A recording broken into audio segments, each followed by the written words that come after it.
बिस्मिल्लाहिर्रहमानिर्रहीम। व्यूवर्स, हमने एक्सरसाइज 2.2 शुरू किया है और हमने क्वेश्चन नंबर 8 तक जो क्वेश्चन है एक्सरसाइज 2.2 को वो सारे किए हैं। तो अभी हम आते हैं क्वेश्चन नंबर 9 की तरफ। तो स्टूडेंट 9 क्वेश्चन मैंने यहाँ पर लिखा हुआ डिटरमिनेंट फार्म है, उसको इस डिटरमिनेंट फार्म को इसके बराबर हमने लाना है। तो स्टूडेंट इसमें आप देखिए कोई पर्टिकुलर केस है, इसमें डायगोनल एज अ होल किस चीज़ के बराबर आया है, एक्स के बराबर आया है। ठीक है ना, डायगोनल एक्स के बराबर आया है तो ये कोई पर्टिकुलर फॉर्म इसकी लगती है किसी भी मैट्रिक्स की। यहाँ पर नंबर भी हो सकते हैं, ठीक है ना। यहाँ पर फॉर एग्जांपल 3 आएगा, इधर 3 आएगा, इधर 3 आएगा। डायगोनल के सेम आएगा, अदर जो डायगोनल फॉर्म है वो क्या है, वो डिस्टिंक्ट से मुख्तलिफ फॉर्म इसमें आए हैं। तो स्टूडेंट्स आप अगर रिजल्ट में देखें, रिजल्ट में एक x माइनस पी आपको नजर आ रही है, ये देखिए x माइनस पी, ये ठीक है ना। और दूसरा क्या है, x माइनस क्यू है। तो स्टूडेंट हम लोगों ने इससे आइडिया लेना है क्योंकि मैंने आपको पहले भी बताया था, ये जो प्रॉपर्टी के क्वेश्चन है इसमें शुरू के जो स्टेप होते हैं इसके कोई रूल्स नहीं होते। इसकी आप प्रैक्टिस खूब करेंगे, इसके बाद आपको समझ आ जाएगा और इसके बाद फिर आपके लिए आसानी होगी। मैथमेटिक्स तो टोटली ही एक्सरसाइज का है, प्रैक्टिस का सब्जेक्ट है। प्रैक्टिस खूब करेंगे तो आपको इंशाल्लाह इसमें आसानी होगी, ठीक है ना। तो देखिए स्टूडेंट, यहाँ पर हमें x माइनस पी नज़र आता है। देखिए x ये है और p ये है, तो इधर से हम x माइनस पी हासिल करते हैं। अगर मैं R1 से क्या करूँ, R2 को माइनस करूँ, या फिर क्या करूँ कि R2 जो है ना इसके बजाय अगर मैं R3 को इससे माइनस करूँ तो भी आ सकता है क्या, x माइनस पी। क्लियर है। तो देखिए स्टूडेंट ये आप पर डिपेंड करता है, लेकिन चूंकि अगर यहाँ पर देखिए x और p है और इधर भी x और p का कॉम्बिनेशन है तो हम इसको फिर आसानी से कर सकते हैं। अगर मैं यहाँ पर लिखूँ स्टेप नंबर 1 का, इसका जो स्टेप है आप ज़रा देखिए इसको। मैं यहाँ पर लिख रहा हूँ कि R1 माइनस R2, ये पहला स्टेप हम करने जा रहे हैं ना, ठीक है। R1 चेंज R1 में आएगा। यहाँ पर देखिए टॉप पर R1 लिखा है तो चेंज किस में आएगा, R1 में आएगा। तो करस्पॉन्डिंग को देके कर लेते हैं x माइनस पी, और ये हो जाएगा p माइनस एक्स, और ये हो जाएगा q माइनस क्यू, ठीक है ना। ये स्टूडेंट हमें किया R1 माइनस R2 का फंक्शन किया। इसको आप अलग स्टेप भी दे सकते हैं, इसके बाद दूसरा जो रूल हम अप्लाई कर रहे हैं आप और यहीं पर भी कर सकते हैं। तो यहीं पर आप इसको करें, आपको आसानी होगी। अब देखिए ये इसका तो मसला हल हो गया, हमारे पास x माइनस पी डिटरमिनेंट्स में आ गया, आपको नजर आ रहा है, ठीक है ना। अच्छा, दूसरा कौन सा स्टेप है, दूसरा है x माइनस क्यू का। x माइनस क्यू देखे, x माइनस क्यू इधर से भी आ सकता है और इधर से भी आ सकता है। ये रो 2 है और ये रो 3 है, तो मैं यहाँ पर लिख सकता हूँ कि R2 माइनस R3, ठीक है। तो चेंज किस में आएगा, देखिए यहाँ पर R2 टॉप पर लिखा हुआ है तो चेंज R2 में आएगा। इसका स्टूडेंट बहुत ज़्यादा ख्याल रखना है, जो रो ऑपरेशन में जो टॉप पर आता है चेंज उसी में आता है, ठीक है ना। तो देखिए अब आप यहाँ पर किस में चेंज आएगा, अब R2 में चेंज आएगा। तो देखिए अब आप P माइनस पी, ठीक है ना, और x माइनस क्यू रिजल्ट में भी हमारे पास है, और x माइनस क्यू और इसके बाद q माइनस एक्स। बाकी देखिए R3 जिस तरह आपको नजर है उसी तरह मैं लिख रहा हूँ p q और x। स्टूडेंट ये उम्मीद है आप लोगों ने यहाँ तक इसको सीखा होगा, इसमें कोई भी कंफ्यूजन वाली बात नहीं है। पहले में हमने R1 में चेंज किया, R1 माइनस R2 से, उसके बाद हमने R2 माइनस R3 के जरिए R2 में चेंज किया, ठीक है। तो अब हम ज़रा इसको सेट कर लेते हैं। देखिए this is equal to x minus p, ये है, ठीक है ना। देखिए इसको देखिए ये p माइनस एक्स और x माइनस पी, आप लोगों ने पढ़ा है कि commutative property with respect to addition hold हो सकती है, with respect to subtraction commutative property hold नहीं है। लिहाजा हम इसको क्या करते हैं, इस स्टेप को मैं इस तरह लिख लेता हूं कि माइनस एक्स प्लस पी, ठीक है ना, और q माइनस क्यू से क्या आ रहा है, उससे 0 आ रहा है। दूसरा देखिए p माइनस पी से क्या आ रहा है, हमारे पास 0 आ रहा है। x माइनस पी इसी तरह, क्योंकि ये रिजल्ट का टर्म है, रिजल्ट का फैक्टर है, ये हमारे पास मौजूद है। इसको ज़रा देखिए, इसको मैं लिख रहा हूँ कि माइनस एक्स प्लस क्यू, बाकी p q और x जिस तरह लिखे उसी तरह मैंने लिख लिया है। थोड़ा सा हम इसमें चेंज लाते हैं, ठीक है ना, ताकि हमारे लिए कॉमन में फिर आसानी हो। ये x माइनस पी और ये माइनस एक्स प्लस पी है, ये x माइनस क्यू है, ये सारी x माइनस क्यू है, और ये माइनस एक्स प्लस क्यू है। तो इसको ज़रा हम सेट कर लेते हैं। तो देखिए x माइनस पी रिजल्ट का फैक्टर है, देखिए ये मौजूद है, इसको मैंने इसी तरह, और इससे मैं माइनस कॉमन ले रहा हूँ, minus into x minus P. तो देखिए स्टूडेंट ये हमने इसमें एक चेंज किया, जब माइनस कॉमन लेंगे तो साइन चेंज हो जाएगा। ये माइनस एक्स था प्लस एक्स बन गया अंदर, और ये प्लस पी था क्या बन गया, माइनस पी बन गया, हमने चूंकि माइनस कॉमन लिया है। अच्छा, दूसरा जो रो है उसमें ये 0 आ रहा है, और ठीक है ना, यहाँ पर भी आप देख सकते हैं, ठीक है ना, x माइनस क्यू मैंने इसी तरह लिख लिया, x माइनस क्यू ये है, ठीक है ना, और इससे मैं कामन ले रहा हूँ, माइनस कामन ले लिया और इससे आ जाएगा x माइनस क्यू आ जाएगा, ठीक है। अच्छा स्टूडेंट्स आप देखिए p q और x R3 के एलिमेंट्स उसको जिस तरह थे उसी तरह मैंने ले लिए हैं। अब यहाँ पर मैं लिख रहा हूँ कि टेकिंग, स्टेप को ज़रा देखें, टेकिंग कॉमन, कौन कौन से हैं, x माइनस पी है फ्रॉम R1 एंड दूसरा है x minus Q from R2, ठीक है। तो स्टूडेंट ये दो कॉमन में ले रहा हूं। अब आप यहां पर देखिए दिस इज इक्वल टू, ये ज़रा इसके लिए जगह छोड़ देते हैं। पहले हमारे पास क्या है, x माइनस पी देखिए आप स्टूडेंट कॉमन, ये देखिए ठीक है ना, x माइनस पी मैंने कॉमन ले लिया R1 से, इसके बाद इसकी जो डिटर्मिनेंट्स है वो बाद में लिखते हैं, और दूसरा कॉमन हमने ले लिया है x माइनस क्यू, तो जो बच गए हैं उसको हम यहाँ पर डिटर्मिनेंट्स के अंदर लिख लेते हैं। तो R1 को देखिए यहाँ पर आ जाएगा 1 माइनस, क्योंकि हमने x माइनस पी कॉमन लिया है तो 1 माइनस 1 0, 1 माइनस 1 और 0। अच्छा दूसरे रो से हमने x माइनस क्यू कॉमन लिया, ये स्टूडेंट आपको नजर आ रहा है x माइनस क्यू, इसकी वजाहत मैंने ऊपर लिखी है, तो 0 इसी तरह हो जाएगा और इधर 1 आ जाएगा, यहाँ पर x माइनस क्यू हमने पूरा लिया है, इधर हमने क्या लिया है x माइनस क्यू चूँकि लिया और माइनस 1 हमारे पास रह जाएगा। अच्छा इसके बाद क्या है पी क्यू एक्स जिस तरह है उसी तरह ना पी क्यू और एक्स, ठीक है ना स्टूडेंट्स। आप इसको देखें, ये हमारे पास एक फॉर्म आ गया। अब हमारे पास सिर्फ एक फैक्टर रहता है x P Q, x plus P plus Q. तो स्टूडेंट इसके लिए मैं यहाँ पर एक स्टेप ले रहा हूँ, this is equal to C2 plus C1, column number 2 के साथ कॉलम नंबर 1 को प्लस कर रहे हैं।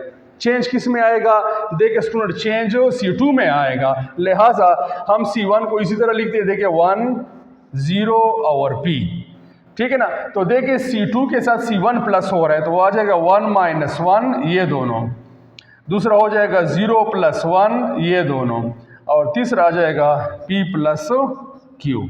क्लियर है। अच्छा इसके बाद 0 माइनस 1 और x जिस तरह है उसी तरह मैंने लिख लिए हैं। कुछ कैंसलेशन इसमें होती है, दिस इज इक्वल टू, ये देखिए स्टूडेंट्स 1 0 और 0, देखिए 1 माइनस 1 0 और ये 0, इसके बाद 0 1 और माइनस 1 और आखिर में आ गया P प्लस Q और X। तो स्टूडेंट आप देख सकते हैं कि यहाँ पर हमारे पास R1 जो है इसमें नंबर ऑफ 0 को देखे ज़रा, ये देखिए R1 है ये, ठीक है ना, और इसमें नंबर ऑफ 0 हमारे पास मैक्सिमम है यानी कि 2 0 आए हैं। तो यहाँ पर मैं लिख लेता हूँ कि expanding with respect to, expanding with respect to R1। तो R1 के लिए स्टूडेंट मैंने फार्मूला आपको बताया था, दोबारा लिख रहा हूँ। डिटर्मिनेंट्स का जो फार्मूला है A11 प्लस A12 और प्लस A13 तो कुछ यहाँ पर 0 है। A11 किस चीज़ के बराबर है, A11 आप देख सकते हैं किस चीज़ के बराबर है, 1 के बराबर है, तो 1 मैंने लिख लिया है। बाकी A11 यहाँ पर माइनर हो जाए क्योंकि सब्सक्रिप्ट 1 प्लस 1 को प्लस करे, 1 प्लस 1 से 2 आता है, इवन है। बाकी प्लस A12 देखें, ये A11 1 के बराबर है मैंने यहाँ पर, बाकी A12 को ज़रा स्टूडेंट देखें ये 0 के बराबर है, तो 0 multiplied by something will be equal to 0, shortly यहाँ पर 0 लगाए। A13 क्या है, ये भी 0 है तो ये इस टर्म को 0 कर लेगा, ये देखें। तो हमारे पास सिर्फ बच गया है M11।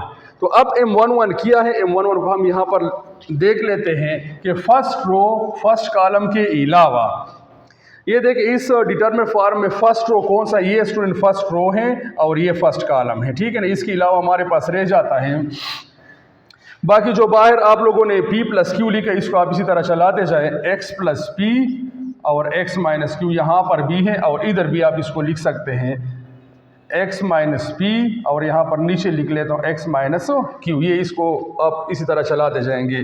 तो यहाँ पर आ जाएगा this is equal to x minus p x minus q into, यहाँ पर देखिए क्रॉस मल्टीप्लिकेशन करते हैं या फर्स्ट करो, इसका पहला जो माइनर फॉर्म है इसको हम लिख लेते हैं। तो हमारे पास जो रह गया है फर्स्ट रो फर्स्ट कॉलम के लिए वो 1 माइनस 1 है, 1 माइनस 1 और इसके अलावा p plus Q P plus Q और यहाँ पर किया है, यहाँ पर X आया है, ठीक है। तो अब स्टूडेंट 2/2 फॉर्म हमारे पास आ गया है, इसकी हमने क्रॉस मल्टीप्लिकेशन करनी है। तो X माइनस P ये दो रिजल्ट के फैक्टर हमारे पास मौजूद हैं। इसके अलावा देखिए क्रॉस मल्टीप्लिकेशन करें, ये हो जाएगा X, फिर बीच में हम माइनस लगाते हैं और एक माइनस ये हो जाएगा, तो फिर +1 हो जाएगा और ये P प्लस Q हो जाएगा। तो अब स्टूडेंट देखें X माइनस Q और ये हो जाएंगे X plus P plus Q, X plus P plus Q। तो रिजल्ट स्टूडेंट आप ज़रा मैच करें, यहाँ पर आप देखिए X माइनस Q और यहाँ पर रिजल्ट इन्होंने यहाँ पर X टॉप पे लिखे हैं, तो हम भी इसको इसी तरह लिख लेते हैं और ये ऑलरेडी मौजूद भी है, X टॉप पे आए हैं। तो स्टूडेंट आप देखिए ये X माइनस P, ये X माइनस P, ये X माइनस Q और यहाँ पर भी X माइनस Q और ये X plus P plus Q और ये भी X प्लस P और प्लस Q है। तो यही तो हमारा क्या है, राइट हैंड साइड है। तो स्टूडेंट आप लोगों ने देख लिया कि ये पर्टिकुलर केस है, बहुत प्यारा डिटरमिनेंट फॉर्म इन्होंने दिया है। यहाँ पर डायगोनल में सारा X आया है, तो इसको आप मैच कर सकते हैं, ठीक है ना। यहाँ पर हमने सिर्फ दो फंक्शन किए, एक रो ऑपरेशन किया है, ठीक है ना, जो दो जगह हमने इस पे काम किया ना, ठीक है ना, और एक कॉलम ऑपरेशन हुआ है R1 minus R2 R2 minus R3 और इसके बाद किया है C2 प्लस C3। तो उम्मीद है स्टूडेंट आप लोगों ने क्वेश्चन नंबर 9 को सीखा होगा। इसकी खूब प्रैक्टिस करें, मैं बार बार प्रैक्टिस का कह रहा हूँ, ठीक है ना, क्योंकि इसकी ऐसे लॉजिक नहीं है कि जो आप इसको जहन में रखें, जो कोई ख़ास फार्मूला हो इसी से आप इसको करें और आपका आंसर आ जाए, आपका टारगेट आ जाए। तो इसकी खूब प्रैक्टिस करनी है, ठीक है। अच्छा, तो स्टूडेंट हम आते हैं क्वेश्चन नंबर 10 की तरफ। तो स्टूडेंट क्वेश्चन नंबर 10 को आप देख रहे हैं, ये हमें एक डिटरमिनेंट फॉर्म दिया है which is equal to ABC into 1 + 1 और A + 1 और B + 1 और C। तो चलो स्टूडेंट इसका स्टार्ट ले लेते हैं। तो स्टूडेंट इसमें हमने यहाँ पर ऑपरेशंस करने हैं ताकि हम अपने रिजल्ट तक पहुँच सके, ठीक है ना।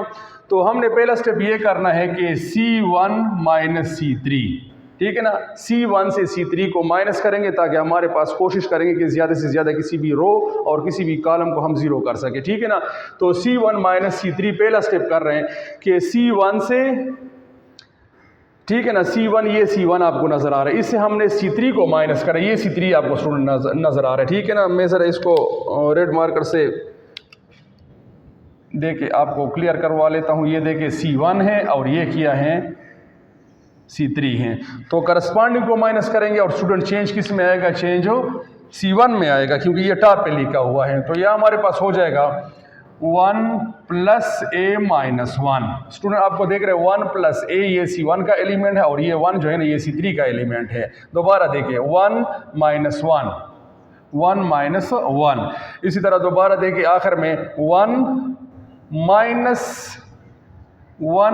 - C। स्टूडेंट ये साइन आप लोगों ने बहुत एहतियात से लिखना, अक्सर बच्चे यहाँ पर साइन में गलती कर लेते हैं, ठीक है ना, क्योंकि इससे आगे माइनस आएगा और माइनस दोनों साइन फिर चेंज कर लेता है। तो ये हमारे पास पहला जो रूल था C1 - C3, ठीक है ना, तो इसके बेस पर हमने किया कि इसमें चेंज ड्रा किया C1 में। अब दूसरा जो है ना, दूसरा स्टेप आप इसका देखें, यहीं पर हम इसको यूज़ करते हैं कि C2 - C3 और C2 से भी C3 ही को माइनस कर रहे हैं ना, ठीक है ना। तो देखिए अब आप ये अब स्टूडेंट आपको C2 नज़र आ रहे हैं और ये C3 नज़र आ रहा है, तो देखिए चेंज किस में आएगा, चेंज C2 में आएगा। तो 1 - 1 ये साइड बाई साइड लिखे हुए हैं, ठीक है ना। ये देखिए 1 - 1, अब इसके बाद 1 + B - 1 और इसी तरह 1 - C, ठीक है। यहाँ पर दोबारा देखिए माइनस के बाद चूंकि टर्म 2 आ रहे हैं तो इनके साइन चेंज हो जाएंगे, ठीक है ना। C1 में चेंज आ गया, आप देख सकते हैं, C2 में चेंज आ गया क्योंकि टॉप पे लिखे हुए हैं, ये आप देख सकते हैं। C3 जो है ना इसको आपने क्या करना है 1 और 1 + C, इसको जिस तरह है आप लोगों ने उसी तरह लिखने हैं। तो दिस इज इक्वल टू, अब हमारे पास जो चेंज आ रहा है वो किस तरह है, वो स्टूडेंट आप देखिए ये +1 है और ये -1 है, तो हमारे पास सिर्फ रह गया है A। 1 - 1 से क्या आता है, 0 आता है, मैंने लिख लिया है, फिर 1 है, मैंने लिख लिया है, 1 - 1 से क्या है 0 है, तो ये 0 हो गया और ये देखिए +1 और -1 कैंसिल हो गए, ओनली B आ गया। यहाँ पर 1 है, इधर देखिए +1 और -1 तो -C आता है। और यहाँ पर भी ये और ये कैंसिल हो गए तो माइनस सी आता है और आखिर में क्या है 1 प्लस सी। तो स्टूडेंट आप देख सकते हैं कि ये हमारे पास जो इसमें एडिशन वगैरह यहाँ पर एडिशन के जो स्टेप्स थे 1 प्लस ए 1 प्लस बी और 1 प्लस सी, तो इसमें 1 प्लस ए और 1 प्लस बी जो रिड्यूस हो गए ए और बी की फॉर्म में, 1 प्लस सी हमारे पास मौजूद है और ये रिजल्ट में फिर हमें हेल्प करेगा। ठीक है ना। तो अब आप देखें, मैं यहाँ पर लिख लेता हूँ expanding with respect to R1। बस सिर्फ आप R1 से एक्सपेंड कर, फिर इसमें प्रैक्टिस हो जाती है, फिर गलती की गुंजाइश बहुत कम होती है यहाँ पर। तो अब आप देखें फार्मूला किस तरह है, A11 प्लस A12 और प्लस A13 और A13। मैं ज़रा दोबारा इसको माइनर फॉर्म में लिखने जा रहा हूँ, कोशिश करें स्टूडेंट पूरे जो इसके स्टेप्स है वो मैं करवा रहा हूँ यहाँ पर। A11 और यहाँ पर देखिए 1 + 1 से 2 आता है तो इसका साइन क्या होगा, प्लस होगा और प्लस की फॉर्म में माइनर और कोफैक्टर 1 हो जाते हैं। ठीक है ना। यहाँ पर 1 + 2 आ रहे हैं तो 1 + 2 में फिर क्या हो जाता है, इसका 8 फॉर्म आ रहा है तो -1 के ऊपर माइनर में आप लोगों ने पढ़ा है -1 के ऊपर 3 आ जाएगा, लिहाजा इसका साइन यहाँ पर बाहर आ जाएगा 1 2 और ये हो जाएगा M12 प्लस इसी तरह A13 के साथ आ जाएगा M13। तो अब स्टूडेंट हमारे पास ये देखिए A11 आपको नजर आ रही है, ये देखिए A11 है, ये A12 है और ये A13 है। ठीक है, या इसको आप मैं यहाँ पर आपको सही निशानदेही कर रहा हूँ इसकी, ये A11 A12 A13 इसको मैं यहाँ पर लगा रहा हूँ। ठीक है ना। तो देखिए आप इसको, अच्छा हमारे पास आ जाएगा A11 A के बराबर है, this is equal to A लिख लिया। अब इसके बाद क्या है, फर्स्ट रो फर्स्ट कॉलम के अलावा, फर्स्ट रो फर्स्ट कॉलम के अलावा तो हम क्या लिखेंगे, देखिए अब आप ये, तो फर्स्ट रो ये है, फर्स्ट कॉलम ये है, इसके अलावा हमारे पास B1 first row first column के लिए B1 माइनस C और 1 + C। ठीक है ना। इसके बाद मैंने ये माइनस लगा लिया, नीचे रूल मौजूद है A12 0 के बराबर है तो ये पूरा टर्म क्या हो जाएगा, ये 0 हो जाएगा। मैं इसको यहाँ पर 0 कर रहा हूँ। ठीक है ना। और प्लस इसके बाद क्या है A13 है तो स्टूडेंट ये आपको A13 नजर आ रहा है, 1 है, 1 मैंने लिख लिया है। और इसके बाद क्या है M13 है स्टूडेंट, आप देख सकते हैं M13 यानी कि फर्स्ट रो फाइनल कॉलम 13। ठीक है ना। तो M13 का मतलब क्या होता है, फर्स्ट रो थर्ड कॉलम को एक्सक्लूड करेंगे तो ये फर्स्ट रो है और ये थर्ड कॉलम, इसके अलावा 0B - C 0B -C और -C। तो यहाँ पर स्टूडेंट आप देख सकते हैं हमारे पास 2/2 फॉर्म आ गया और 2/2 फॉर्म हमने इसको किया है। ठीक है ना। तो क्रॉस मल्टीप्लिकेशन करेंगे A इंटू ये इसके साथ, तो इससे आ जाएगा B इंटू 1 + C, बीच में माइनस लगा दे लेकिन एक माइनस इसका अपना है तो इससे आ जाएगा +C इंटू 1। अच्छा ये 0 बस निकाले बीच से, +1 इंटू ये दोनों 0 हो जाएंगे, बीच में माइनस लगाते हैं और इससे आ जाएगा +BC इसलिए कि एक माइनस डिटरमिनेंट्स का माइनस है और इसका एक माइनस इसका हो जाएगा। तो हमारे पास रह जाता है this is equal to A into ये हो जाएगा B + BC और +C ये, और यहाँ पर रह गया हमारे पास ओनली BC। तो स्टूडेंट आप देख सकते हैं मल्टीप्लाई करें A को AB + ABC + AC और +BC। तो स्टूडेंट यहाँ पर आपको ABC का मिक्सचर नज़र आता है। ठीक है ना।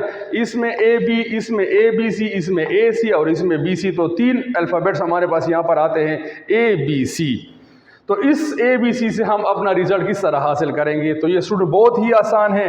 देखिए ABC divided by ABC, multiply किया और डिवाइड किया किस चीज़ से, ABC से। ठीक है ना। तो देखिए ये मल्टीप्लाई है और ये डिवाइड है, AB + ABC और +AC + BC, यहाँ तक क्लियर। अच्छा स्टूडेंट अब जो मल्टीप्लिकेशन का जो फॉर्म है ये वाला इसको यहीं पर छोड़ देते हैं, ABC इंटू बाकी डिवाइडेड बाई ABC जो है इसको मैं अलग अलग लिख रहा हूँ, AB divided by ABC plus ABC divided by ABC plus AC divided by ABC और plus BC divided by ABC। उम्मीद है स्टूडेंट यहाँ तक आपको क्लियर हो गया होगा क्वेश्चन।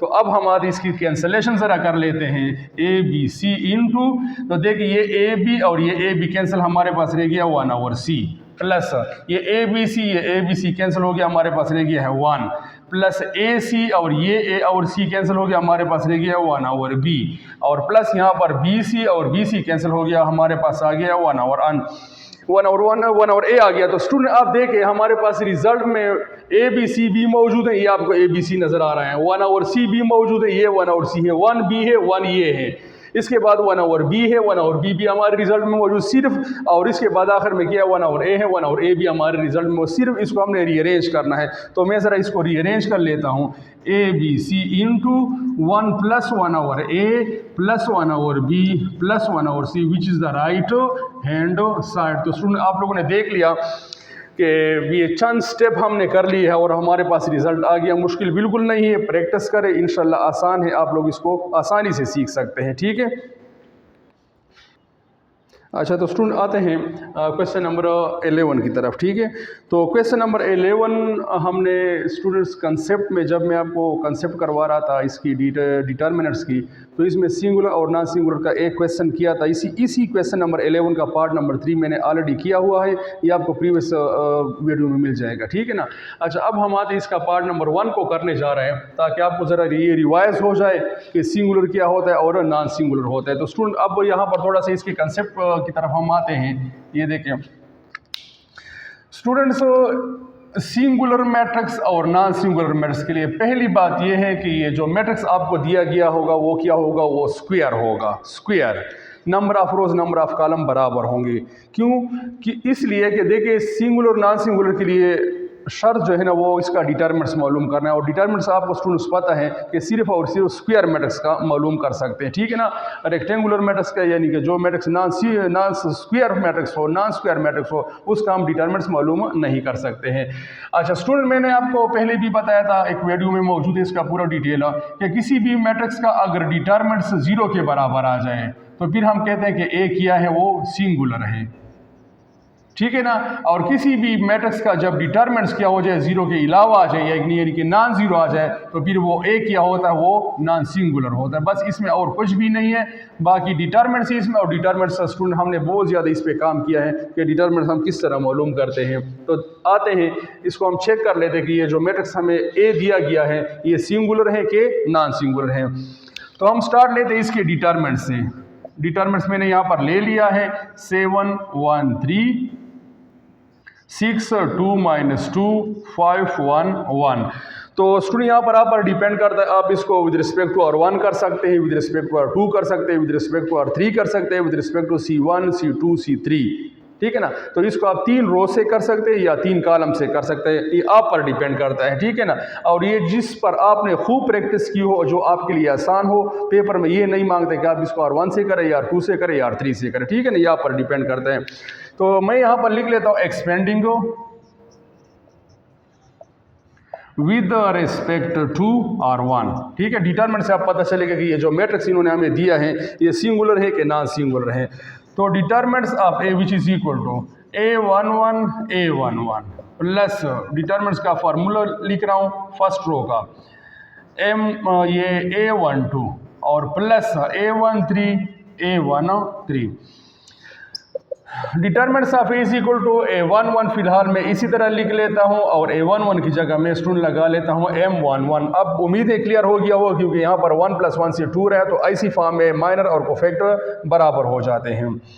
माइनस मैंने इसलिए स्टूडेंट लिखा कि यहाँ पर कोफैक्टर में आ रहा है कि 1 2 1 + 2 से 3 आ रहा है, तो इसका नेगेटिव साइन बाहर आएगा, तो 1 2 और यहाँ पर हो जाएगा M12 प्लस A13 इसी तरह, और यहाँ पर 1 + 3 से चूंकि 4 आता है, इवन नंबर है, लिहाजा ऐसे फॉर्म पर क्या हो जाता है, ऐसे स्टेज पर माइनर और कोफैक्टर बराबर हो जाते हैं।